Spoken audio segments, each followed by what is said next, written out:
Now is Goher Mobed, who will be coming to the stage, will be hearing from Goher, her story of how she came to be Brahma. Goher Karas Mobed. She was born to Franny and Vina Karas, one of Avatar Bear Baba's closest disciples.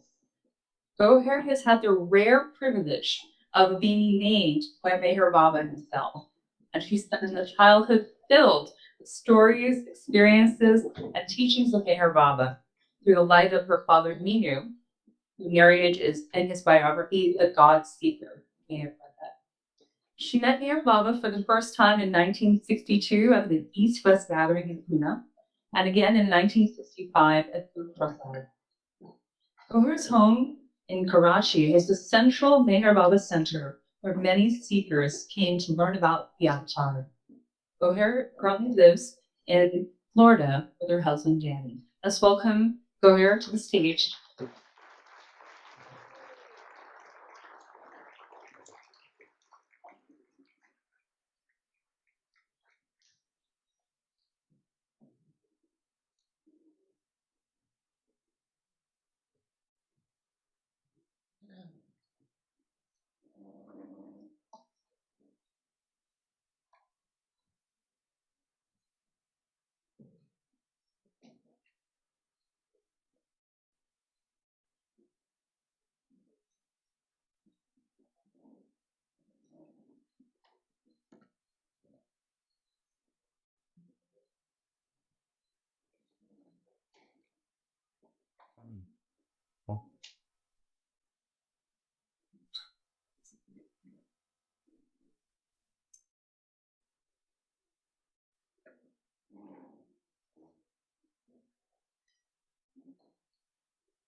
So wonderful to be here. Thank you for the kind introduction.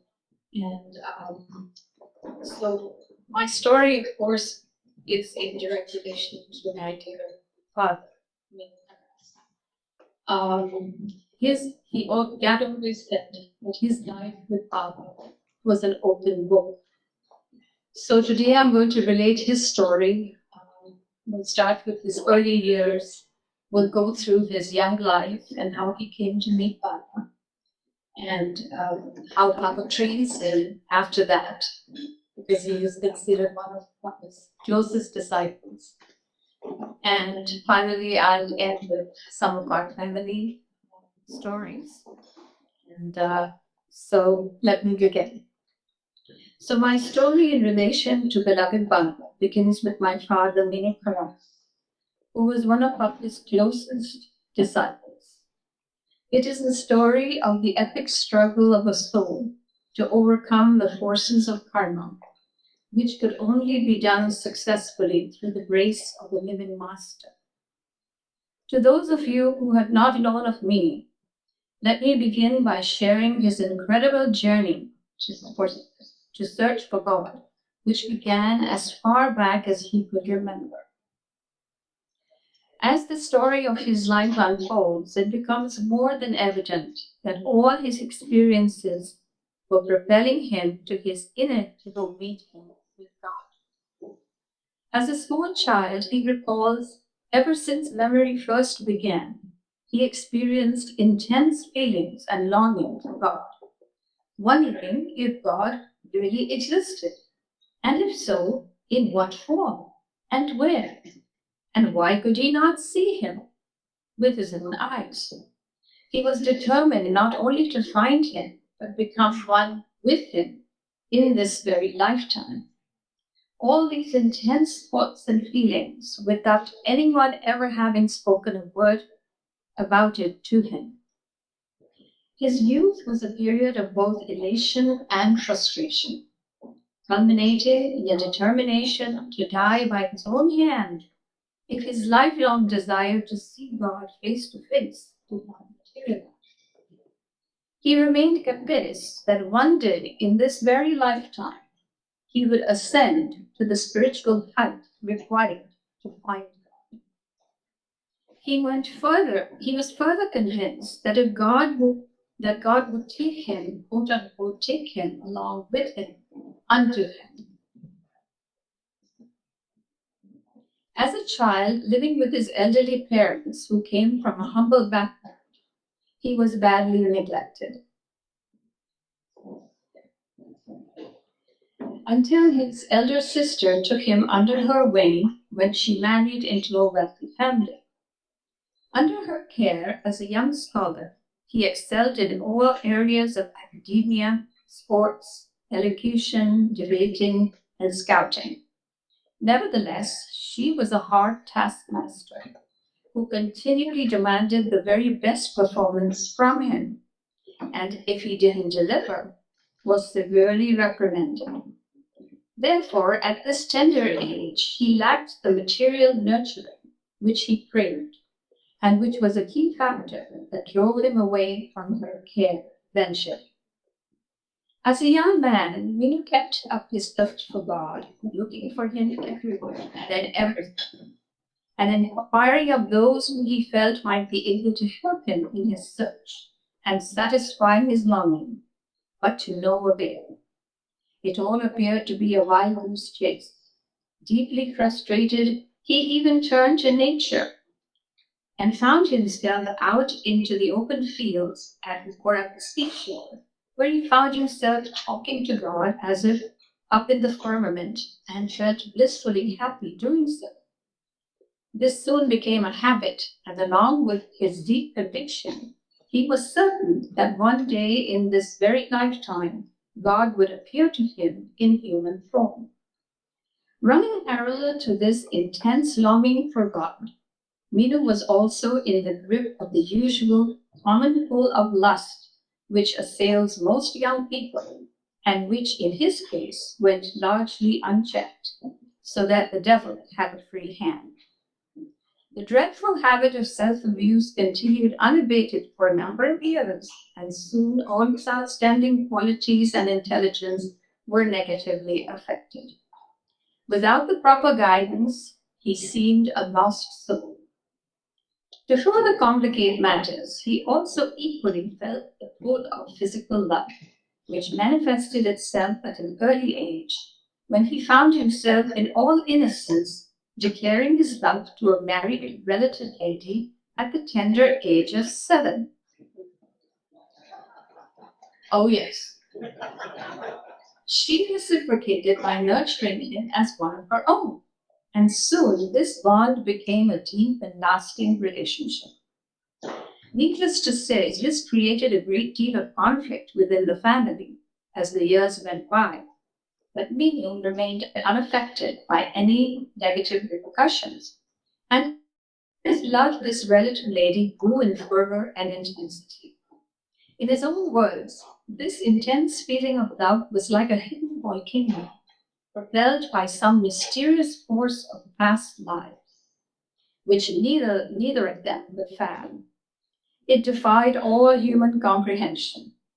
Thus, we see this amazing tug of war between the intense search for God on one hand and the equally strong pull of lust-love feeling on the other.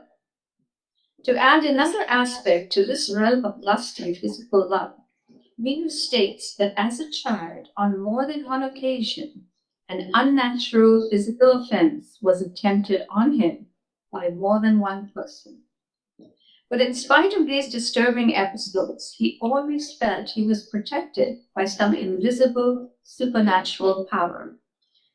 With this background, one can only imagine the conflicting emotions and frustrations which were surging through him, but which eventually propelled him onward, and together with a series of unforeseen circumstances, brought him to the threshold of his beloved God.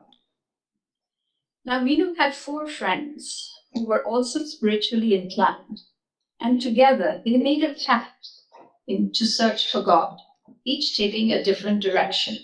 And should any one of them find him, he would then inform the others. Minu's ardent search for God led him down many different paths, including visiting Buddhist shrines, temples, churches, mosques, and crossing paths with various sages, saints, sadhus, and yogis. But none of this brought him any closer to finding his God. His faith and determination remained strong, however, until one day when a man who displayed wonderful occult and psychic powers attempted to commit an unnatural offense on him, and he finally managed to escape after a fearsome struggle. This episode so disillusioned him that he vowed to make one last attempt, and if he failed, was committed to ending his life by his own hand. And knowing, he felt convinced that if God were indeed only hiding and was who he said he was, would know the depth of his love and conviction to find him. Then, otherwise, he would end life on a hill on the outskirts of the city. So a clear note was sounded to God, and on the appointed day, without informing anyone, he quietly slipped away to that location. Either his life would end, or by some miracle, he would be saved. Midnight was the appointed hour, and Minu fully expected he was ready for the former outcome. However, most miraculously and unexpectedly, one of the four spiritual friends came running up that hill and found him in the nick of time, and after repeated efforts managed to take him away from that awful place. His friends stated that he had been instructed by a yogi of a high order to find Minu and bring him. Even though this yogi had not found God himself, he would be instrumental in leading Minu further in his search. Pleasantly surprised, Minu found he recognized this elderly yogi who lived next to the graveyard as being a teacher at his old school. He also discovered that he had been under the protection of this yogi who, in one of his nightly samadhis or deep meditations, had seen the impending tragedy with your boy Minu and had tactfully but forcefully sent his friend to find Minu and had inwardly guided him to the exact spot. This, I think, is one of many unusual circumstances that shaped Minu's destiny. Minu kept in close association with the old yogi, who was known as Master Ram Sundar Pandey, and felt blissful and happy in his company. The yogi said he had found, quote unquote, a great soul in Minu, whose last few lives had been unnecessarily lost. He would insist on Minu performing japa, which is silent recitation of certain mantras, and which he said would henceforth protect his life from such dangers as snake bites and gunshot wounds.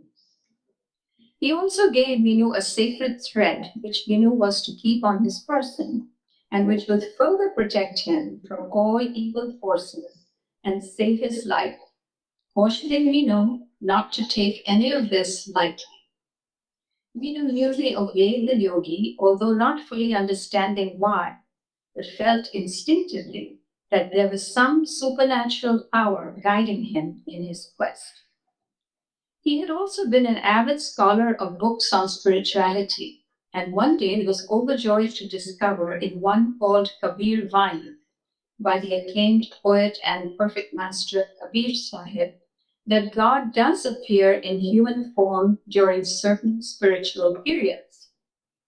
At last he had found God, if only yet in a book. This finding fit like a glove when he further discovered that this was one of those times. During this period, another curious thing happened. Suddenly, in the course of a single day, Minu set about collecting images of all the known prophets of history, beginning with Zoroaster, Ram, Krishna, Buddha, Jesus, and ending with the late mayor of Karachi, who was known as Jamshed Mehta, and who was then his ideal in life. He had these framed and mounted them at the head of his bed, calling it the ladder of ascent, beginning with his ideal at the bottom and continuing in reverse chronological order to our Lord Zoroaster at the top. He was convinced that one day he would rise to the required height to find God. This curious event also played a significant part in his quest, as we will see. Then one day, this old yogi told him he would soon be doing parade. This did not make any sense to Minu, who was working as an insurance clerk at the time. But this prediction soon came true, and Minu found himself bound for training as a student at the Central Police School in Nasik. When departing Karachi by ship, the old yogi came to see him off at the docks, garlanding Minu and bowing down to him. How very strange, thought Minu. Pandey then told him that in Nasik he would encounter a very holy man in a certain direction from the school, and that Minu should not leave them at any cost. Little did he dream how important this prediction would prove to be. Two events which occurred consecutively upon his arrival at the police training school illustrate the importance of Minu's association with the Yogi Pandey in Karachi, and further prove it was divinely orchestrated. On the very first evening of his arrival, around sunset, he walked out into the fields a little distant from his school to have his usual talk with God, as was his practice, and he was sitting on a boundary marked stone. At the same time, one of the officers of the school was trying out a new gun at a distance, and thinking Minu to be a good target, began unwittingly firing in his direction. Some servants of the school, including a barber, witnessed this near catastrophe and immediately ran to him in panic, but found that miraculously he was unharmed. Minu wondered if the mantras he had been repeatedly assigned by the yogi had indeed protected him from gunfire. The next morning, Naraseni Barber, upon entering Minu's room on his usual rounds to attend to the needs of the students, recognized him from the previous evening and noticed the ladder of ascent on the wall. Observing Minu to be spiritually minded, he thought he would be a total misfit at the school, and instead, raising his hand and pointing in a certain direction, suggested that he go and see this holy man who was then residing at the Circle Cinema on Bombay-Agra Road. Upon hearing this, Minu remembered with a shock the prediction of the old man Pandey. He was further shocked to know the identity of this holy man as Goher Baba, as he remembered coming across that name several years back. It so happened that during his school matriculation exam, while staying at his aunt's house, he had come across a magazine called Hindi Graphic, which was placed in the lavatory as toilet paper. And on the cover of this magazine was a photo of a holy man with the caption, His Holiness Sri Meher Baba. This was in 1928.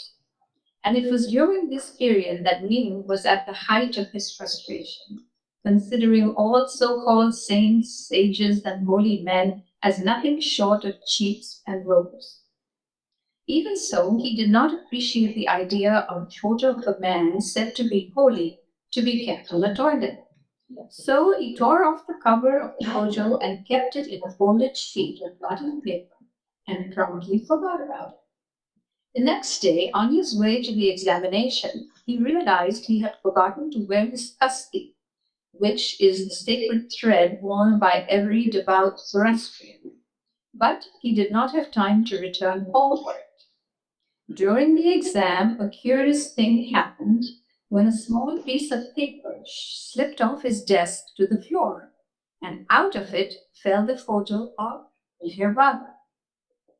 So, this Meher Baba had accompanied him to the exam with while with all the zeal of a religious Zoroastrian, he had forgotten to wear his vest. A second incident occurred while playing a game of billiards with some friends, when out of the blue one of them mentioned this Meher Baba had stopped in Karachi on his way to Bombay from Iran. Meenu wanted to immediately rush out to meet him at the docks, but was told he had already sailed. Reflecting on these recollections from the past, and now coupled with the prediction of the yogi and the information of the close proximity of Meher Baba as informed by the barber, Meenu was determined to go and see this man Meher Baba face to face. Meenu writes, January 17, 1932.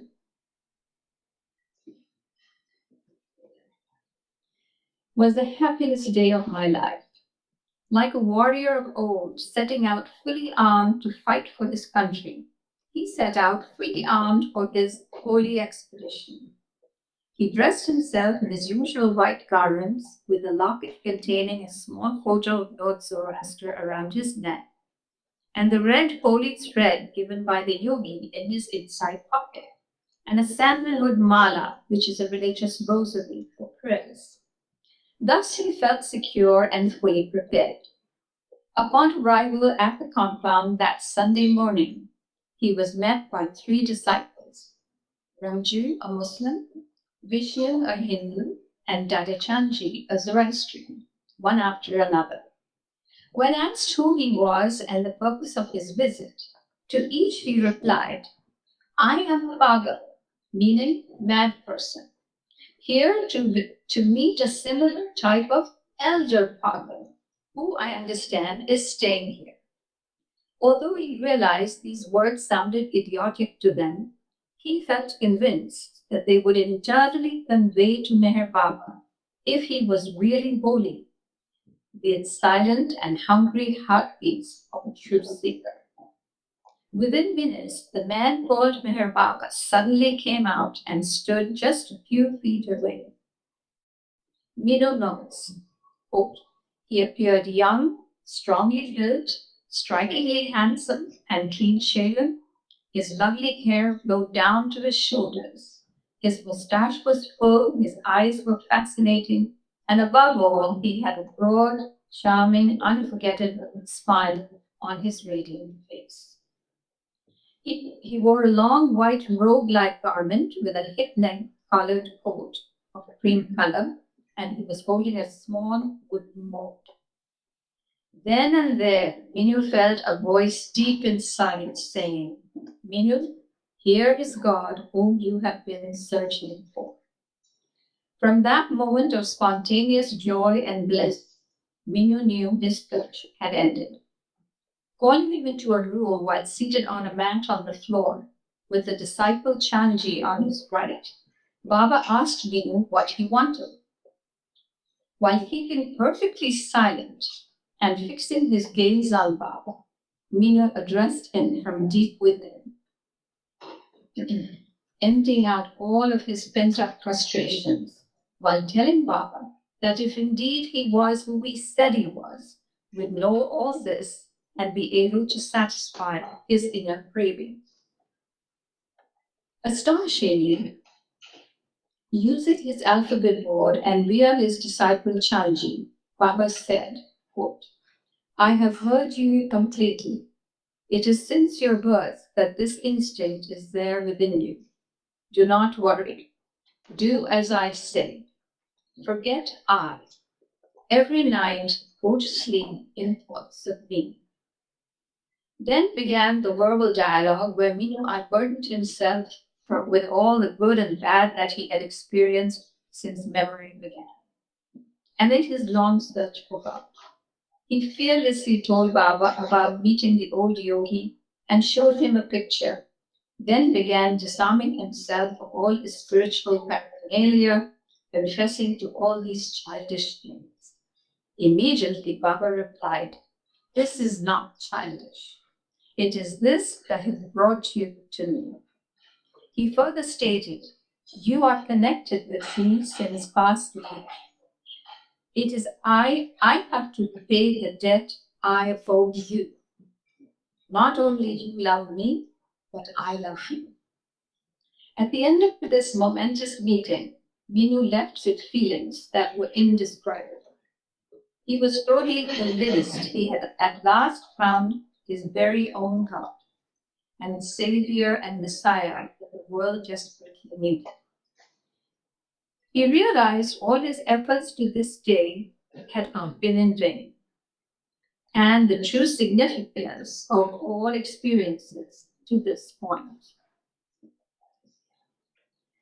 He found himself recalling incidents from his childhood, which had seemed previously inexplicable to him. For instance, when he was a young child, the old African watchman who guarded the house at night told him that around midnight, when he was fast asleep, God would come and sit beside his bed and actually caress him. The watchman vividly described the appearance and dress of this being he felt to be God in human form. The description exactly matched that of Baba during his first meeting in Nazareth. Furthermore, he learned years later that Baba was actually present in Karachi at that time and was staying only a few houses away. He also recollected that when visiting certain sages or holy ones as a child, as when he was in the presence of the renowned theosophist Krishnamurti, the sage looked at him with great reverence and took hold of his hands and placed them on his eyes and kissed him, then placed his hand on Minu's head with tears running down his face. Without a doubt, all these experiences and his entire life to this point had been a prelude of events and circumstances that brought Minu to the feet of his master. He was blissfully happy, and from here on, through eternity, he would have his own God with him every step of the way. But this was only the beginning, and Minu realized he had a long way to go yet to know Baba as he really is, to experience his ways and to learn to obey him 100% if he hoped to earn his grace in order to overcome all the obstacles in his path.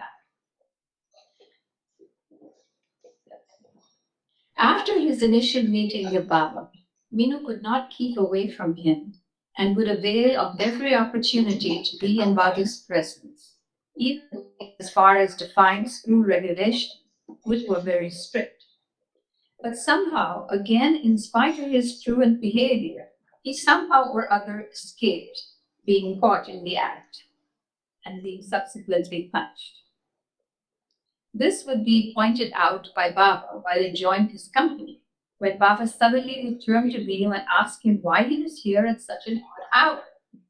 Perhaps Minu thought this was to let him know that he was under Baba's protection. During this time, Baba asked Minu if he would obey him, and Minu replied, "Certainly."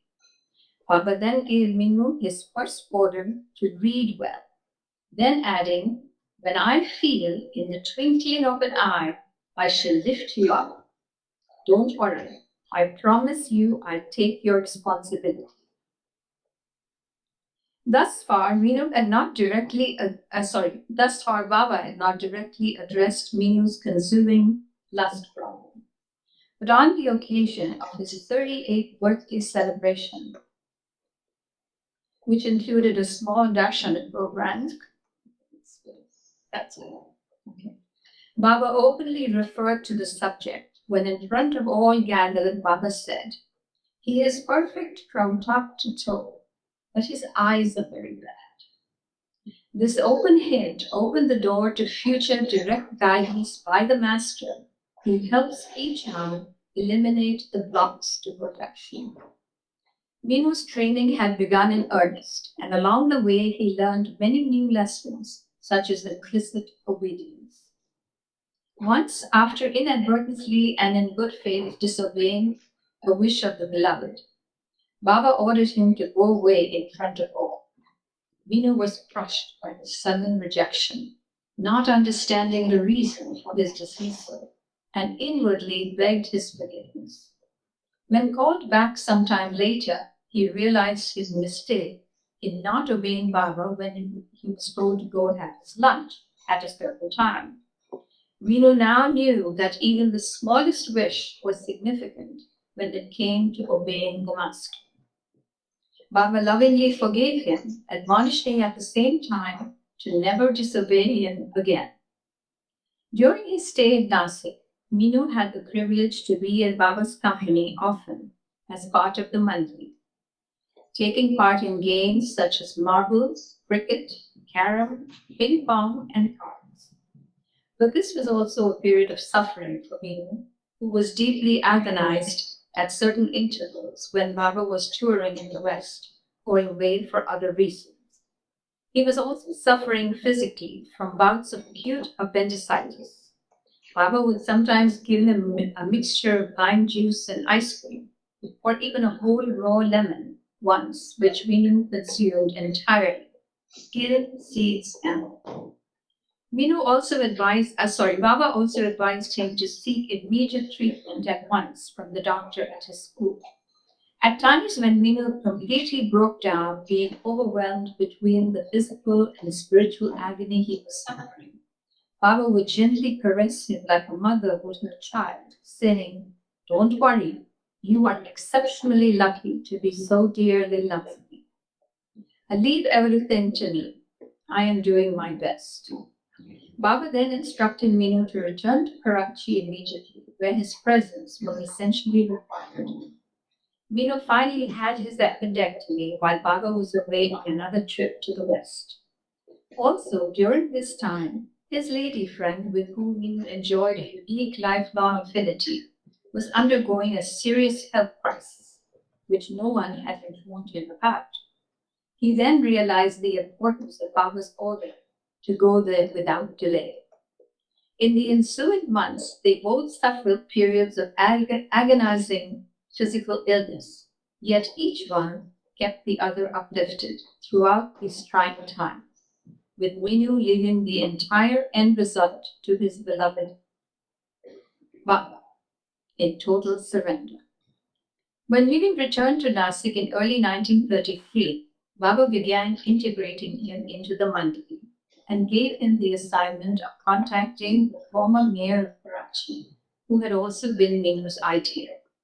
At this time, Minu was also struggling with the feelings of anxiety at being separated from Baba, thinking that even if he passed his exams, he would have to leave Nasik and Baba.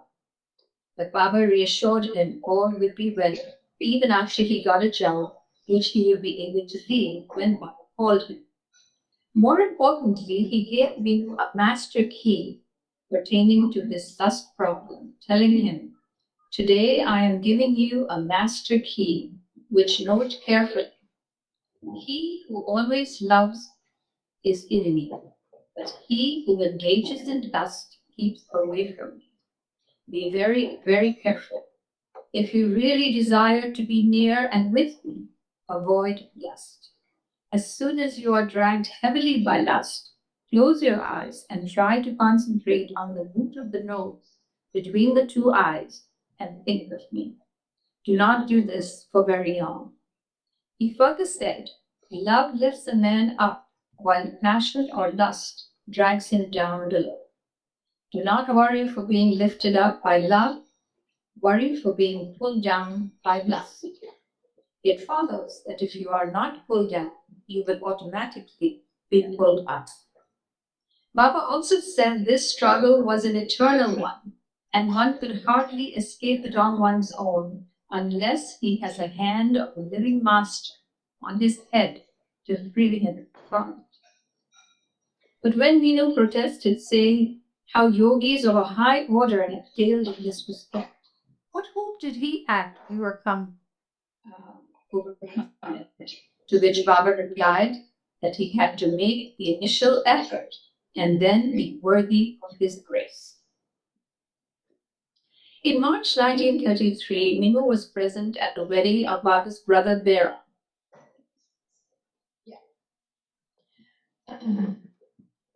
And after speaking a few words spontaneously on the occasion, which Baba enjoyed and appreciated, he presented Minu with his alphabet board, and Mino gave the one he had made, which he used during his time of observing silence, to Baba. So they both exchanged. Baba gave him the one he had, and my father gave him his. This precious token remains one of my treasured possessions. After passing his final exams at the police training school in Nasik, Mino was appointed the job of sub-inspector of police in Karachi and was ordered by Baba to accept the position. There would now be a gap of 4 years when Mino had no physical contact with Baba, but would remain connected via letters from the Mandli and sometimes even from Baba. Finally, he received a letter from Adi Senior, Baba's secretary, informing him of Baba's wish to be present at his birthday celebration to be held on February 17th and 18th in 1937. Overjoyed to attend this auspicious occasion, Mino was witness to more than 10,000 who were present, and these were the poor to whom Baba distributed cloth, sweetmeats, and grain, and touched their feet. Mino was sent with some monkey members to the Mast ashram, in Ramuri, where he observed the different types of musts or rod-intoxicated souls and their peculiar habits. This was another important phase in this advent of the beloved, and Mino was to participate in this work, as he would soon discover. As a close member of Baba's intimate circle of 120 disciples, Mino was privileged to participate in many fasts and periods of meditation on the beloved, which was assigned to him as a way of helping the Master with his world work for humanity, especially during the dark years of World War II.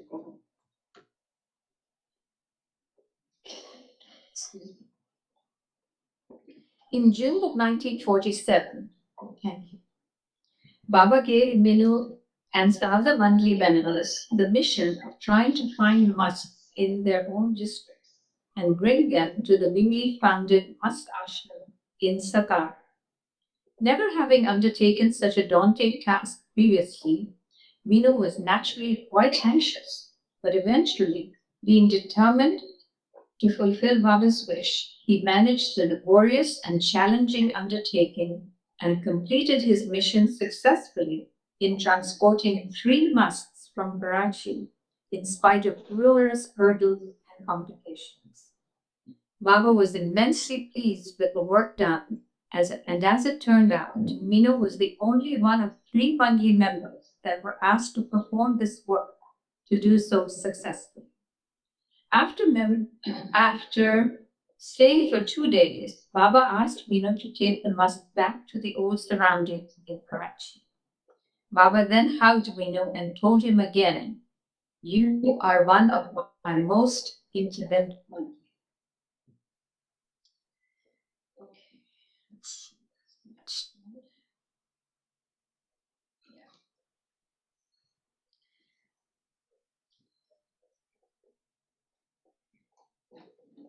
In 1947, while trying to organize the order, let's come back to this later.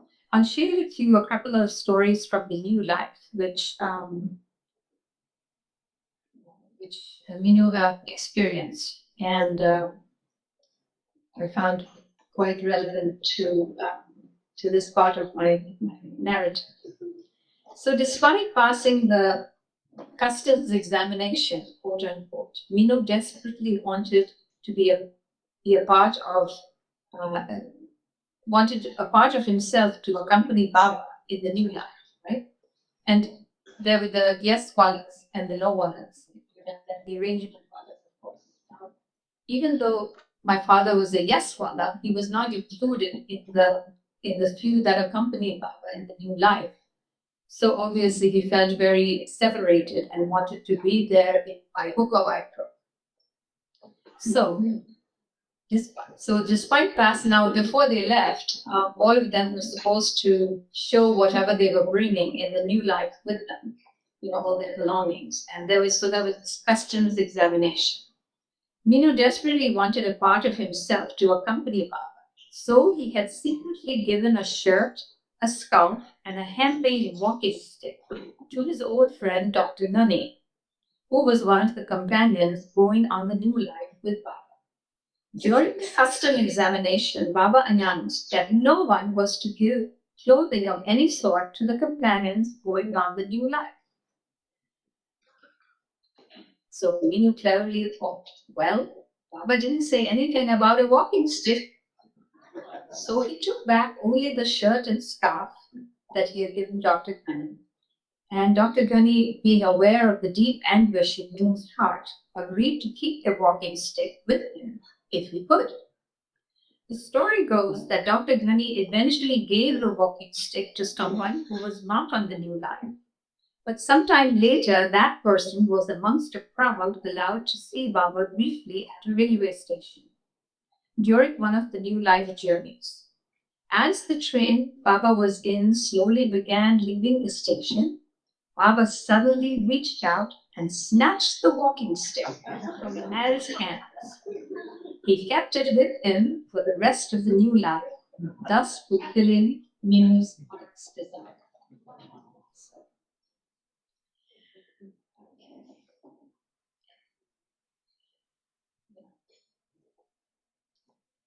So, and then another story, and this involves again Dr. Gunnan. So at one point, he says, I had asked Dr. Gunnan, who was there, to promise that after first bowing down to Baba himself, he would bow down once again on my behalf, without mentioning a word about it to anyone, including Baba. I explained to the doctor that I would be there mentally, and Baba was sure to love it. Later, Dr. Ghani reported to me the outcome of my request. When he put his head on Baba's feet for a second time, as promised, and began to rise, Baba stopped him, shaking his head and saying, No. Baba then asked Dr. Ghani to put his head properly and truly at his feet, as you promised to someone else. Dr. Ghani tried again, and again Baba said, No. This went on for some time, and until Dr. Ghani was exhausted and those watching were completely baffled. Baba finally told Dr. Ghani that when such an act is promised to another person, it must be performed precisely as that person would perform it, not just haphazardly. Dr. Ghani made one last effort, placing his head exactly as he thought I would have done. But again, he was rebuffed. Finally, Baba smiled and accepted his obeisance, explaining to the Mandali the futility of having another person bow or worship on your behalf. Each lover is loved, and his way of expressing that love are unique. So those were two little stories that I put in there. During 1947, while trying to organize a Baba group in Karachi, Minu met Kekashu Patel and his family, one of whom was his daughter Premi. They soon developed a friendship that blossomed into a deeper relationship, and eventually, with Baba's permission and emphasizing his wish 3 times that they marry, they finally tied the knot in February 1954. At first, Minu's involvement with Premi caused much friction in his relationship with his lady friend, who was openly rebellious at the intrusion of this young interloper. But over time and after the marriage, she eventually accepted the union and life was harmonious then. In December of that year, yours truly made my debut into the family. And as with every event in his life, Minu right away sent off a cable to Baba, informing him of my birth and requesting him to name me. At the time, Minu was in Baba was in strict seclusion, and therefore all mail was collectively put aside. Hence, I was nameless or up to 5 months. My paternal grandparents were naturally concerned and upset. Mino stuck to his guns. Even on my original birth certificate, I was known as Baby Paras. Okay, but Mino stuck to his guns and he just waited patiently in complete trust and surrender. Finally, in April of 1955, due to a tragic accident, when news reached Baba regarding the sad demise of Adi and Rhoda Devash's young son Bhumi, aged 4, Baba briefly came under seclusion, and that was when all the collected mail was brought to his attention, including Mino's cable. So Baba called his women monthly and at first pointing to Mira said, "Now there are too many Mira. So no, we won't give you a pay." Then he said the same to his sister Mani, who was next in line. Next was Dr. Goher. Okay. So he looks at her. Okay. So he looked down, there are too many. Okay. So he looks at her and says, "How about we give your name?" And she said, "Baba, your wish." So Baba says, "Done." So then he said the same to his, So he says, "As you wish." Baba said, "So be it." Hence, that day, April 21st, 1955, Baba had Era to write and inform me that today, Baba has April 21st, 1955.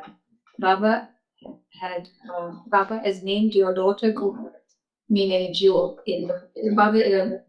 Goher is the Persian word that means jewel. So, and there's my namesake. This should have been first, anyway. So this letter is yet another treasured relic that I cherish.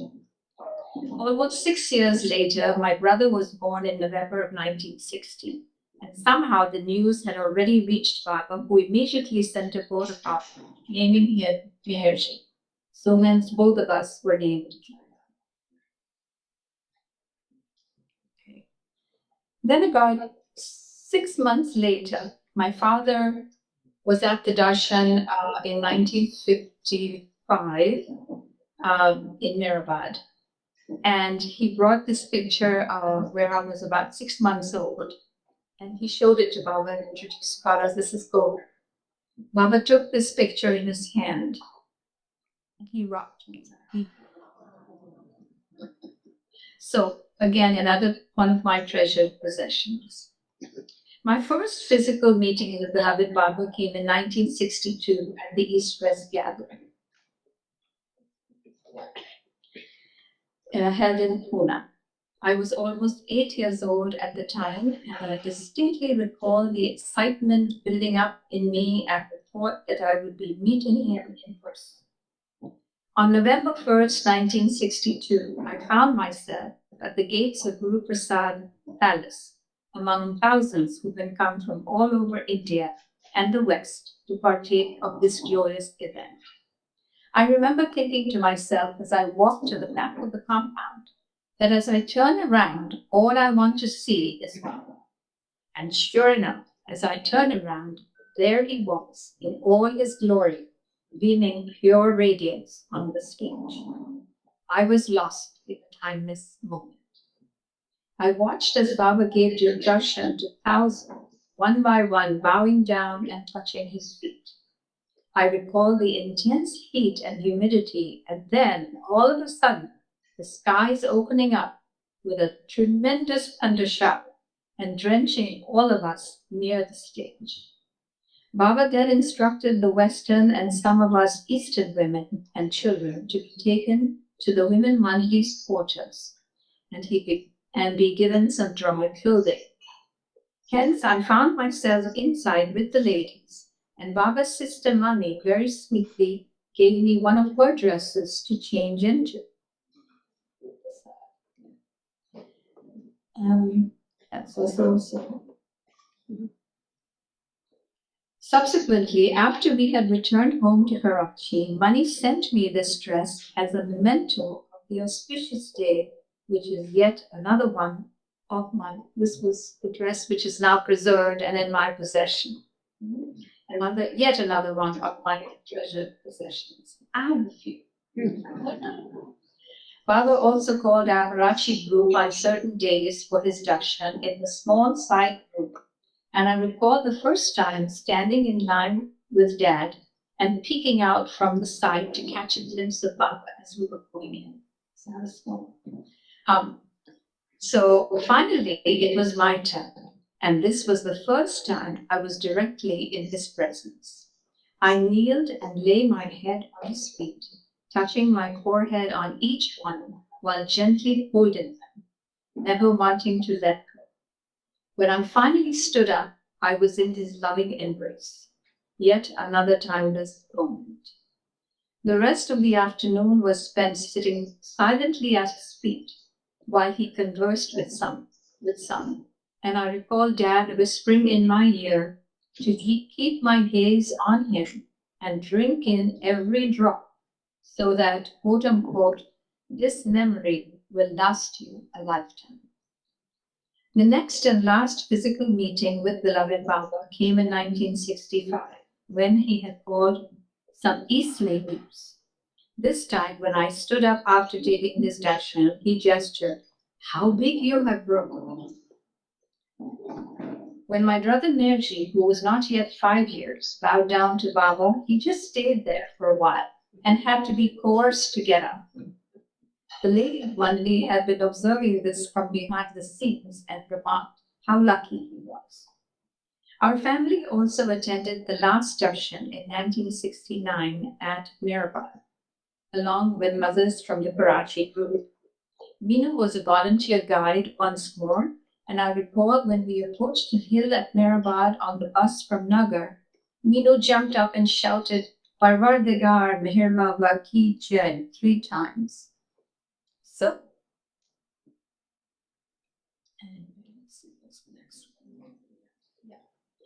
So, a few years later, when we had gone to visit to Badi's Samadhi in Mirabad, Mirza, I had brought this dress with me and I wore it this time. And I actually met Mani and I asked her, "Mani, do you remember?" And she looked at me for a second and then she said, "Oh, yes, yes, yes." So, because now you see it actually with me. So, that's that. Growing up with the example and magnetic personality, that was my father, me. I had the privilege of learning from one of the best. The lessons of faith and obedience, in particular, were some of the strongest, which left a lasting impression on me and which have repeatedly stood me in good stead throughout my life. I would like to share with you a few stories during the course of Minu's journey with Baba, which highlight these qualities. First, on the topic of obedience, an incident which took place in Delhi in 1941, while Baba was in strict seclusion. All Lalas and Mandri members had been instructed to avoid all contact with Baba, even to the point of turning away if he was suddenly sighted. Minu was at a critical point at this time, with all kinds of personal pressure weighing him down, and also being at a critical point of breaking Baba's order regarding his personal weaknesses and not being allowed any contact at the time. He had decided to take a pilgrimage to bathe in the river Ganges. A leave of absence from work was virtually impossible. Nevertheless, he approached his superior officer for permission to leave, which was laughed at, being out of the question. Incredibly, a few minutes later, the officer handed an immediate order from his commanding officer for Minu to leave at once for Delhi on an urgent secret mission. As it happened, he was at the train station in Delhi, and lo and behold, he saw Baba on the opposite platform. But remembering Baba's order, he immediately shut his eyes and turned away. With a heavy heart, knowing how close Baba was, but obedient to his order, he went back to his hotel and was desperately miserable all night. Towards dawn, there was a knock on his door, and he was amazed to find Chanji and a few of the close monkey. Chanji said he had been sent by Baba. Sorry, he was very pleased with his implicit obedience at the train station, but wanted to know what this recent urge to go and purify himself in the Ganges was all about. Baba instructed him not to worry. No need for pilgrimage. Go back. After that, Shanji told him to knock 3 times on his bedroom wall, and to his astonishment came 3 knocks in reply from the other side. Minu was in the Hotel Royal in room 13, while Baba was in the adjacent Hotel Regal in room 13. So even though Minu could not see him, he was blissfully happy to have Baba so close by. A second story that comes to mind took place in Mableshpur in 1950, where Baba had called a meeting with the monkey. It was held in a stable where Baba gestured to Vishnu to close the door after all had gathered. Seeing an elderly disciple, Gustaji, approaching, Vishnu held the door open, and due to this disobedience, 2 unwanted men snuck in and bowed down to Baba, which was not allowed at the time. When Erich pointed out the mistake, they apologized and left, but Baba's mood was spoiled. In anger, he rebuked Vishnu for disobeying him, but right away he indicated it was improper for him to become angry according to the rules of the new life. And so he asked one of the men to slap him, which this unhappy person did most timidly.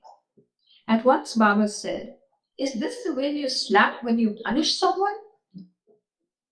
Then Baba asked Minu to step forward and show how the slapping should be done. Demonstrating implicit obedience, Minu stepped up and, to the horror of all present, delivered a slap with full force. Baba immediately hugged him and applauded his obedience.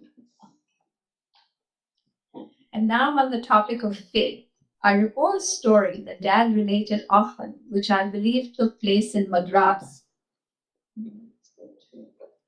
Oh, it's us. Yeah, that's the Karas family. We had one. We used to celebrate Baba's birthday in a public way, with a big function, and also some other occasions. So that's little me. And Muslim with Minu and Hadi Dubai. So yeah, so this story takes place in Madras when Baba had invited any lovers who wanted to attend the darshan program. Minu, along with his cousin Arijabaksh, were present when Baba was touring the homes of some local families to which he was invited. One location happened to be a cinema which was owned by the mayor of Madras. When they arrived at the cinema, instead of entering through the main door, Baba rapidly walked around the side of the building to a staircase which led to the door of a small room.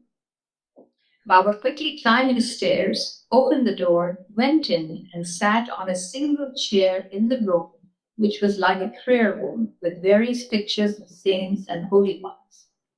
Upon seeing Baba thus seated, the owner was overcome with joy and prostrated at his feet in tearful surrender. The story goes that this gentleman had silently made a pact with God, unbeknownst to anyone, that someday, if he was worthy of the Beloved's grace, God himself would appear and sit in that chair. I never tired of hearing these stories and life experiences of my father, which were narrated numerous times throughout my childhood, and which always left me with a sense of wonder and elation, deepening my own love and faith in beloved Baba. So,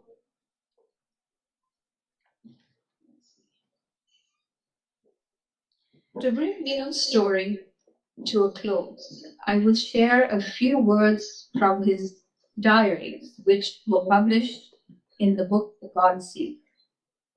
In the realm of spirituality, everything revolves around the battle between love and lust. And from that battle, there is hardly any escape for anyone. I know this is why Baba always laid such emphasis on it, and why I was ultimately to feel so blessed that Baba, for reasons of his own, chose to caution, protect, and save me to make me worthy of his final grace. Who else but a living God and his infinite grace would have done this? And during a discussion with the Mandali about overcoming lust, Meher Baba narrated the following allegory. There was once a fight between energy and lust. Energy was defeated, so mind stepped into the ring. A terrible fight took place between mind and lust. Mind was not so easy to defeat, but in the end, lust won again. Soul challenged lust to a fight to the finish.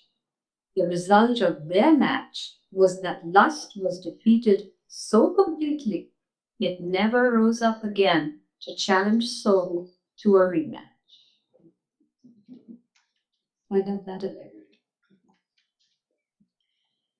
So, in conclusion,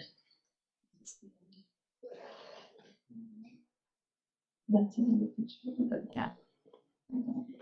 So now, in conclusion, some thoughts from me. Love, faith, obedience, surrender. These are the qualities of a true aspirant and seeker of God. If one has intense longing for God, his relentless search will inevitably lead him to the feet of his master. His implicit faith and obedience to the master's wishes finally culminates in total surrender. Mind you, this is no easy task and can only be possible when one has earned his grace. He then masterfully guides you out of the quagmire of your deeply rooted sanskars to help you overcome all the hurdles you have put in your own path, and finally sets you free. This was the destiny of my father, Miriam, the true God seeker. Chedwa.